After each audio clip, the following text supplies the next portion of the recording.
Now, designing such regulatory policies is always very challenging as it requires balancing innovation with prudence. Some of the examples are RBI set out securitization guidelines in 2006 after the securitization market had developed, but was not functioning in a prudentially sound manner.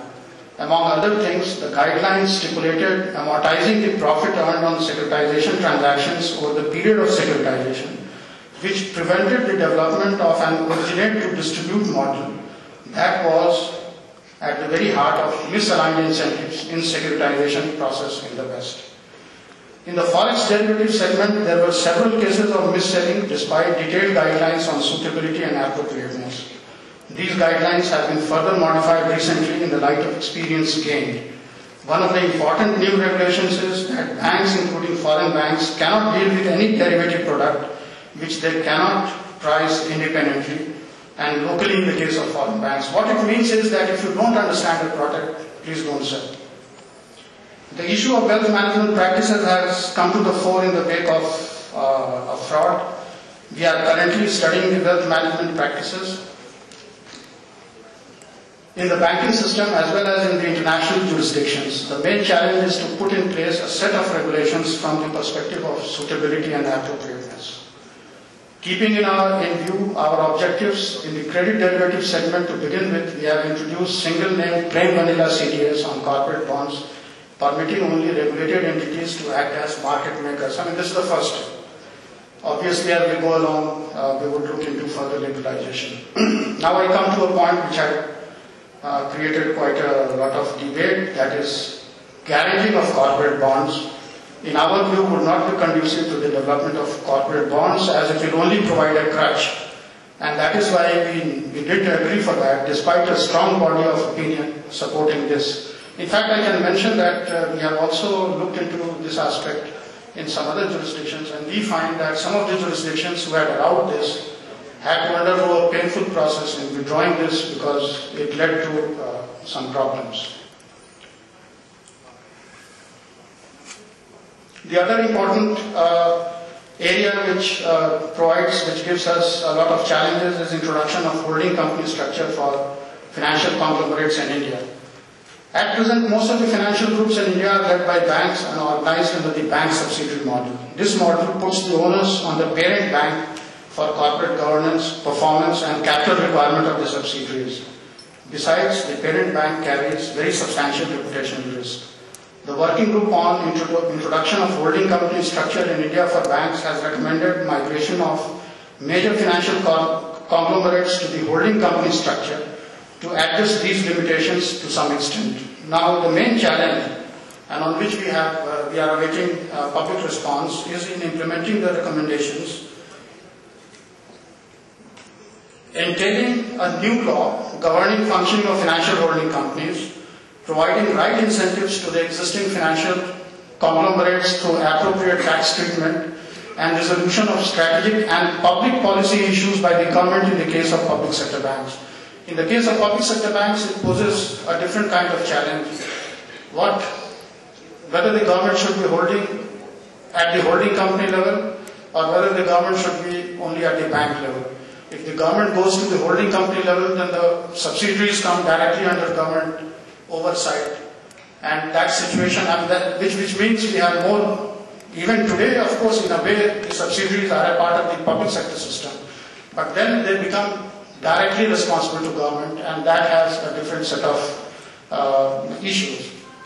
If the private shareholders in a bank go up to the holding company level, then it's not in the true sense of holding company, because there won't be the majority holders in the bank underneath the holding company. So these are the challenges and dilemmas that we have to face. Now, the last point which I would take up is the regulation and supervision of non-banking segment, the so-called shadow banking system.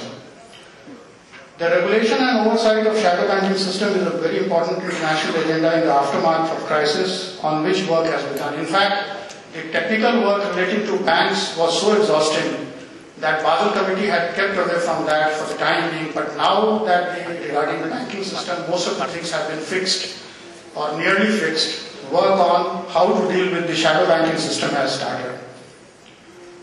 The shadow banking system, in fact, does a lot of credit intermediation involving liquidity and maturity transformation, and often with some degree of leverage. This is also very large. In fact, in US, it was roughly twice as large as the banking sector at the peak of credit boom, and it is still about 25% larger. In several other advanced countries, including Canada, it is at least as big as the banking sector.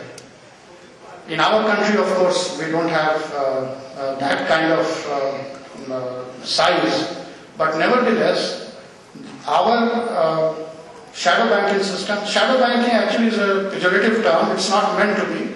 What it means is the other set of financial institutions which are into banking or financial businesses, banking-like or financial businesses. Now, if there is such a large sector which is outside the purview of regulation, which is either under-regulated or unregulated, then it's obviously going to create a whole set of problems, as we saw in the crisis. Even in India, if you recall, in 2006, we tightened the prudential norms for non-banking financial companies quite substantially in order to reduce the regulatory arbitrage.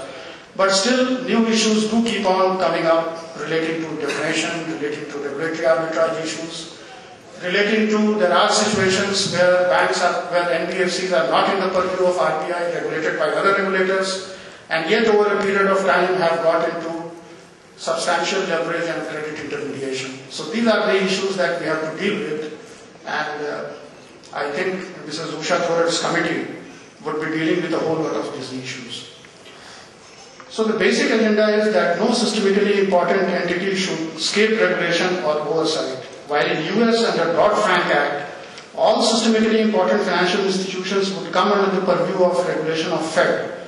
This is not necessarily the position in other jurisdictions.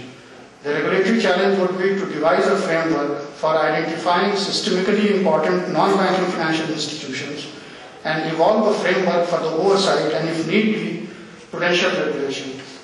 While this issue is important for regulated financial groups, it is of greater significance where such entities are not part of any regulated financial groups.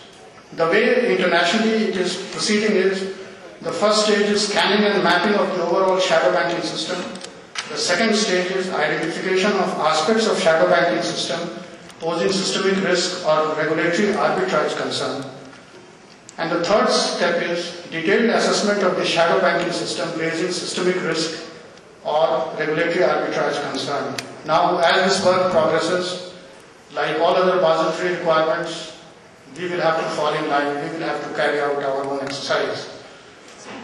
So in brief, I have tried to show to you, not in an abstract theoretical framework, but picking up certain issues which are very relevant in today's context or which are of relevance in a more permanent context, the kind of challenges, the kind of dilemmas that regulators face. The pressure on regulators is more because the action of regulators has a much wider ramification.